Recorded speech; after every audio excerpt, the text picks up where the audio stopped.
Hello everyone, welcome platform of गेटिनिटी। तो guys आप लोगों के लिए एक न्यू अनाउंसमेंट है, एक न्यू रिक्रूटमेंट आपके लिए ओपन होकर के आ रहा है। ऑब्वियसली आप बिल्कुल नाम सुन रहे होंगे, पीछे देख भी रहे होंगे tag, that is BPCL, Bharat petroleum corporation limited. बहुत दिनों से रिक्रूटमेंट हमारे पास में क्या है, अभी रिसेंटली आपको नहीं देखे जा रहे थे। अभी बीपीसीएल के अंदर रिसेंटली हमारे पास में सिर्फ जो अप्रेंटिस ट्रेनी की पोस्ट आती थी वो आपने देखी होगी, ठीक है ना, अप्रेंटिसशिप के लिए निकल के आता था। लेकिन अभी बीपीसीएल के अंदर में अब रिक्रूटमेंट्स होना स्टार्ट हो रहे हैं। ये कहना गलत नहीं होगा कि इन फ्यूचर जो है हमारे जितने भी हमारे पास इंजीनियरिंग डिसिप्लिन हैं, इनके लिए भी बीपीसीएल अपना रिक्रूटमेंट ओपन कर सकता है। बिकॉज इस बार हम देख रहे हैं कि बहुत सारे जितने भी प्रोसेस हमारे पास रिक्रूटमेंट के हैं वो सारे के सारे गेट से विदड्रॉ करके अपना खुद का सीबीटी करा रहे हैं, ठीक है ना, जिसके अंदर हमारे पास ऑलरेडी 5 नाम ऐड हो चुके हैं। अभी इस जनवरी के अंदर में लगभग 20 दिन के अंदर में 5 आपके पास में पीएसयू जिन्होंने अपना खुद का रिक्रूटमेंट रिलीज किया, ठीक है। तो आगे आने वाला टाइम पर क्या होने वाला है, आपके फेवर में क्या और डिसीजंस हो सकते हैं। ऑब्वियसली आपके फेवर इसीलिए बोला जाएगा बिकॉज नंबर ऑफ अपॉर्चुनिटीज आपको अब देने का मौका मिलेगा। अब सिर्फ एक अपॉर्चुनिटी पर आप डिपेंड नहीं रहने वाले, दैट इज गेट, ठीक है। तो चलिए आपको लेके चलते हैं इस रिक्रूटमेंट के बारे में। तो ये रिक्रूटमेंट बेटा जो रिलीज हुआ है, ये रिक्रूटमेंट है हमारा जूनियर एग्जीक्यूटिव की पोस्ट के लिए बीपीसीएल की तरफ से। ऑब्वियसली जूनियर एग्जीक्यूटिव की जो पोस्ट हमारे पास में है, ये उनके लिए होती है जो डिप्लोमा होल्डर्स होते हैं, जिनके पास में केमिकल इंजीनियरिंग का डिप्लोमा होता है या फिर बीएससी साइंस का डिग्री जिनके पास में है, खासकर केमिस्ट्री से, उनके लिए ये पोस्ट होती है, ठीक है ना। तो इसके बारे में चलिए मैं आपको डिटेल जानकारी एक बार देता हूँ। तो ऑब्वियसली आप जानते हैं बीपीसीएल एक महारत्ना कंपनी, ठीक है ना, जो कि करंट टाइम पर एनर्जी सेक्टर में डील कर रही है, ठीक है। और जो पहले गेट के थ्रू रिक्रूटमेंट करती थी, बट अभी ये अपना रिक्रूटमेंट खुद का ही अपना क्या है रिक्रूटमेंट प्रोसेस अभी इस पोस्ट के लिए, जूनियर एग्जीक्यूटिव के लिए पोस्ट के लिए इसने ओपन किया है, ठीक है ना। चलिए, तो यहाँ पर जो एप्लीकेशन फॉर्म है वो आपका कल 22 जनवरी से स्टार्ट हो चुका है और लास्ट डेट जो आपके पास में है वो 22 ऑफ फरवरी। पूरा एक महीना आपको इस फॉर्म को फिलअप करने का मौका मिलेगा। और अगर मैं आपसे बात कर रहा हूँ इस पोस्ट के लिए, तो यहाँ पर जो प्रोफाइल आपकी है, प्रोफाइल है जूनियर एग्जीक्यूटिव की पोस्ट के लिए, क्वालिटी एश्योरेंस की पोस्ट आपकी है, ठीक है। तो बीएससी केमिस्ट्री 3 साल का अगर आपके पास में है तो और स्पेशलाइजेशन आपको organic, physical, inorganic, analytical chemistry में होना चाहिए विद मिनिमम 60% एग्रीगेट। और अगर 55% उनके लिए है जो हमारे SC ST physically challenge candidates होते हैं, या फिर आपके पास में केमिकल इंजीनियरिंग में अगर डिप्लोमा है 3 साल का, तो आप इस पोस्ट के लिए अप्लाई कर सकते हैं। एग्रीगेट परसेंटेज आपका 60% ही है। एससी एसटी फिजिकली चैलेंज के लिए 55% आपके पास में है, ठीक है। कोई भी एलाइड डिसिप्लिन उन्होंने साफ बोल दिया है कि अप्लीकेबल नहीं है। एलाइड डिसिप्लिन्स का मतलब हमारे केमिकल इंजीनियरिंग में बहुत सारी अदर ब्रांचेज आ जाती हैं, लाइक पॉलीमर, पेट्रोलियम, पेट्रोकेमिकल, ठीक है, एंड बायोकेमिकल, इस तरह की जो भी ब्रांचेज हैं वो अप्लीकेबल नहीं है, ठीक है। पेन टेक्नोलॉजी हमारे पास डिप्लोमा हमारे के अंदर पेंट भी होता है हमारे पास, सिर्फ प्योर केमिकल इंजीनियरिंग के स्टूडेंट्स ही इस पर्टिकुलर पोस्ट के लिए अप्लीकेबल हैं, राइट।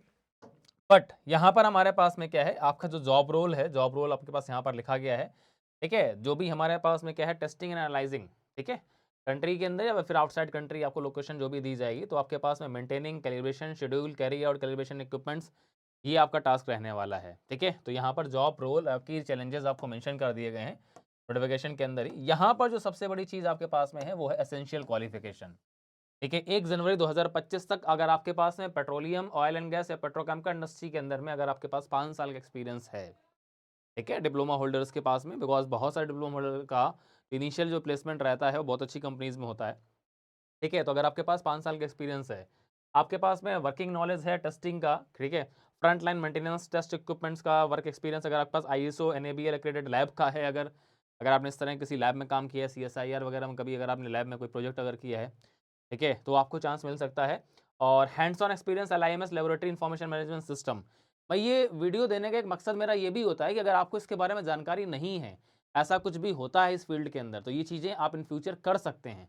आप ये सर्टिफिकेशन ले सकते हैं जिससे कि आपको इन फ्यूचर जो है ना इन तरह के पीएसयूज को ज्वाइन करने का मौका मिले, ठीक है ना। तो ये एक जानकारी भी आपको होती है कि एक्चुअली ऐसे भी कुछ कोर्सेस होते हैं, ऐसे भी कुछ सर्टिफिकेशन होते हैं, ठीक है। तो ऑब्वियसली तो अगर आपके पास में ये है हैंड्स ऑन एक्सपीरियंस और एलआईएमएस लेबोरेटरी इन्फॉर्मेशन मैनेजमेंट सिस्टम, ठीक है, तो सर्टिफिकेशन कोर्स अगर आपके पास में है देन आपके पास में और अच्छी बात है, ठीक है। और अपर एज लिमिट जो आपको दी गई है वो आपको 29 ईयर्स दिया गया है, ठीक है, जनरल कैटेगरी के लिए 29 साल तक का एज दिया गया है।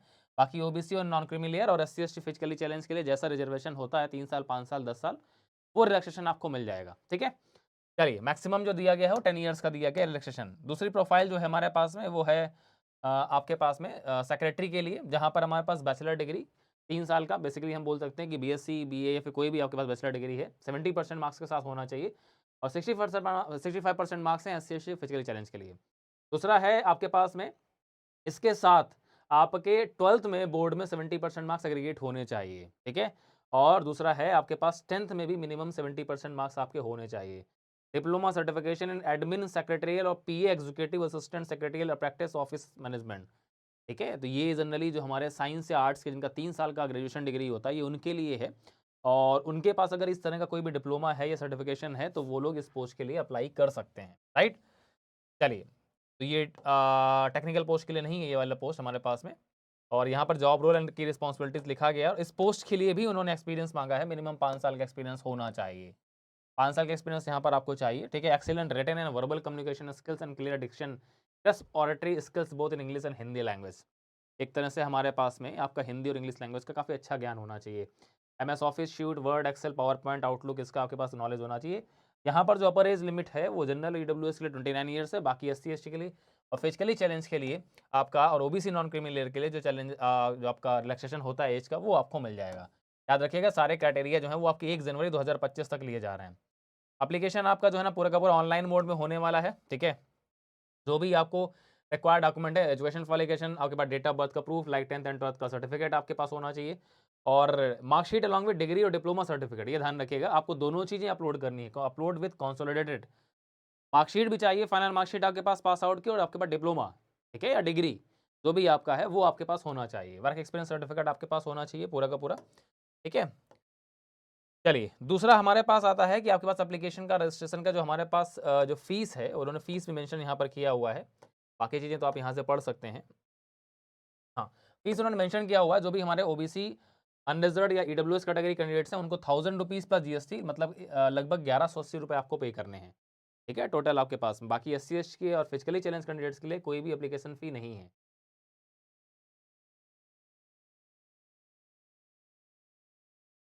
No application fees for the physically challenge candidates और SC/ST। चलिए, दूसरा है हमारे पास में एक्चुअली सिलेक्शन का प्रोसेस क्या है। सिलेक्शन का प्रोसेस इनका मल्टी स्टेज है। मल्टी स्टेज का मतलब क्या है कि जो आपका एप्लीकेशन प्रोसेस जाएगा, तो सिलेक्शन आपका जो है ना वो आपका डायरेक्टली शॉर्टलिस्टिंग हो सकता है आपके एक्सपीरियंस के बेसिस पर, ठीक है। उसके बाद आपका देन आपको कोई ग्रुप टास्क दिया जाएगा, कोई आपको केस स्टडी दी जाएगी, देन उसके बाद में आपका इंटरव्यू होगा। एक मोड ये हो सकता है, अगर नंबर ऑफ एप्लीकेशन फॉर्म अगर ज़्यादा होते हैं, देन आपका CBT भी हो सकता है। देन CBT के बाद आपका क्या है, फाइनली आपको ग्रुप टास्क, केस स्टडी के लिए, देन इंटरव्यू के लिए शॉर्टलिस्ट किया जा सकता है। तो डिपेंड करेगा नंबर ऑफ कैंडिडेट्स कितने एप्लीकेशन फॉर्म जा रहे हैं, ठीक है। तो डायरेक्ट शॉर्टलिस्टिंग हो सकती है आपके एक्सपीरियंस के बेसिस पर भी, या फिर अगर नंबर ऑफ एप्लीकेशन फॉर्म अगर ज़्यादा जाते हैं तो CBT भी हो सकता है, ठीक है। तो ये इन्होंने यहाँ पर साफ साफ मैंशन, ठीक है। चलिए जी, बाकी मेडिकल स्टैंडर्ड जैसा कि पेसूस के अंदर होता है वो रहने वाला है। तो पे स्केल आपका है वो 30,000 से 1,20,000 का है आपका। 30,000 पर मंथ का आपको बेसिक पे जो है ना वो आपको मिलेगा। इसके अलावा बाकी अलाउंसेस जो आपके होते हैं, HRA बेसिक, DA वगैरह, ठीक है, वो सब कुछ आपके पास अप्लीकेबल होगा इस पर्टिकुलर पोस्ट के लिए। प्रमोशन जो आपका होगा, posted across the country in any of the existing future BPCL locations, their services will be transferable as per the requirement of the corporation, ठीक है। वो आपके पास में क्या है, आपका पूरा कंट्री में कहीं भी आपका क्या है पोस्टिंग हो सकता है। चलिए, रिजर्वेशंस आपके पास में फिजिकली चैलेंज के लिए आपके पास में है, SC/ST के लिए जैसा कि रहता है वो रहने वाला है। ये कंप्लीट इन्फॉर्मेशन है आपके पास में। बाकी जो सर्टिफिकेट्स का आपका फॉर्मेट है सेंट्रल गवर्नमेंट का रहता है, जो EWS के लिए या फिर OBC के लिए या SC/ST के लिए, ठीक है, तो वो आपके पास में रहने वाला है, ये ध्यान रखिएगा। राउंडिंग ऑफ यहाँ पर अलाउड नहीं है, जैसा कि मेंशन किया गया है, ठीक है। तो ये रिक्रूटमेंट आपको ओपन हुआ है हमारे केमिकल इंजीनियरिंग के डिप्लोमा स्टूडेंट्स के लिए, but on the basis of experience, ठीक है। तो एक्चुअली इस वीडियो को देने का एक मकसद ये भी था कि एक्चुअली आपको अगर नॉलेज नहीं है तो आप इन पर्टिकुलर फील्ड्स में अपना कैरियर बना सकते हैं, भले ही आपको प्राइवेट जॉब मिलती है। 3 साल, 4 साल, 5 साल आप जॉब करिए उस पर्टिकुलर फील्ड के अंदर में, गैस ऑयल सेक्टर हो, एनर्जी सेक्टर हो, पेट्रोकेमिकल सेक्टर हो, देन आपको ऐसी कंपनीज में ज्वाइन करने का मौका मिलता है। ऐसे सर्टिफिकेशन कोर्स आप कर सकते हैं जिससे आपको इन फ्यूचर ऐसी PSUs को ज्वाइन करने का मौका मिलता है, ठीक है ना। ये इन्फॉर्मेशन मैं आपको कन्वे कर रहा था, आपके BPCL की तरफ से जो रिलीज हमारे पास जूनियर एग्जीक्यूटिव की पोस्ट के लिए है वो, ठीक है। इन फ्यूचर यहाँ से एक हिंट ये भी मिल रही है कि इन फ्यूचर हमारे बाकी जो इंजीनियरिंग डिसिप्लिन होते हैं हमारे पास, ठीक है, उनके लिए भी यहाँ पर BPCL पोस्ट रिलीज कर सकता है, ठीक है। तो अभी आपके पास में लगातार आपके पास में PSUs का रिक्रूटमेंट ओपन हो रहा है। होपफुली आप सभी लोग जो है ना इन आने वाले रिक्रूटमेंट के लिए खुद को रेडी कर रहे होंगे, बिकॉज हर रिक्रूटमेंट के अंदर हार्डली आपको 1 से 2 महीने का टाइम मिलता है। अगर आप खुद से को पहले से अगर रेडी नहीं करेंगे तो आने वाले टाइम के अंदर में आपके पास में बहुत सारी चीज़ें जो आपके सिलेबस का पार्ट नहीं है, इंजीनियरिंग डिसिप्लिन का पार्ट नहीं है, वो कवर करने में आपको प्रॉब्लम होती है। राइट? तो आप सभी लोग अभी से तैयारी करते रहिए, जब भी आपके पास कोई अपॉर्चुनिटी आती है उसको कन्वर्ट करने का ट्राई करिए, ठीक है? इस चैनल पर अगर आप नए हैं तो सब्सक्राइब जरूर कर लीजिएगा, बिकॉज ऐसे बहुत सारी जानकारी आपको मेरे थ्रू मिलती रहती है। जो भी अगर आपके डाउट्स हैं तो आप इस वीडियो के कमेंट में कमेंट कर सकते हैं, ठीक है? चलिए फिर आपसे मुलाकात करते हैं एक नई वीडियो में एक नई इन्फॉर्मेशन के साथ। तब तक आप सभी को all the best, take care, God bless and thank you.